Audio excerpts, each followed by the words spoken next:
Today, I'm going to show you exactly how to create a clipping mask in Photoshop 2025. Clipping masks are an essential technique for any designer, photographer, or creative who wants to fit images perfectly inside shapes, and by the end of this tutorial, you'll be able to do it like a pro. Whether you're making custom graphics, designing a logo, or just playing around with creative effects, understanding clipping masks will open a whole new set of possibilities in your Photoshop workflow. Let's get started.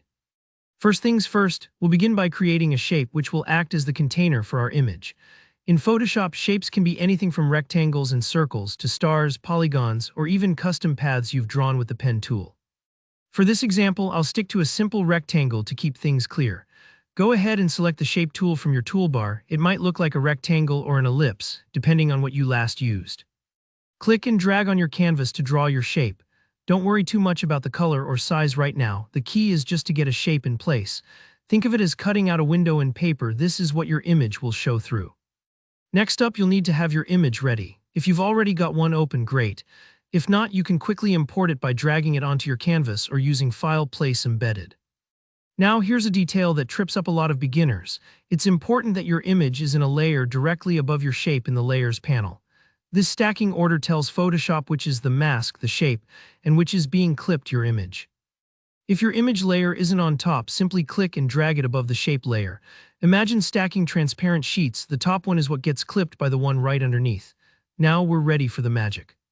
Hover your mouse pointer over the space between the image layer and the shape layer in your Layers panel. You should see your cursor change, usually to a little box with an arrow. This means you're in the perfect spot to create the clipping mask. If you're on a Windows machine, press and hold the Alt key, then click between the two layers. On a Mac, it's Option click. Alternatively, you can also right-click your image layer and choose Create Clipping Mask from the menu. Either way works perfectly, so use whichever feels most comfortable. Take a moment after you click. Sometimes it looks like nothing happened, but you'll notice that your image now only appears inside the shape you created. Everything outside the borders of that shape is hidden, almost like you cut the photo with a pair of scissors to the exact size and form of your rectangle, circle, or whatever shape you used. This technique is brilliant for things like putting a photo inside text, custom photo frames, or creative collage layouts. If you don't see the effect right away, double-check your layers. Don't worry if things look off. You can always undo or move layers around until it lines up. If you want to adjust your composition, you're not locked in. You can move the image layer or resize the shape anytime, and the clipping mask will update automatically.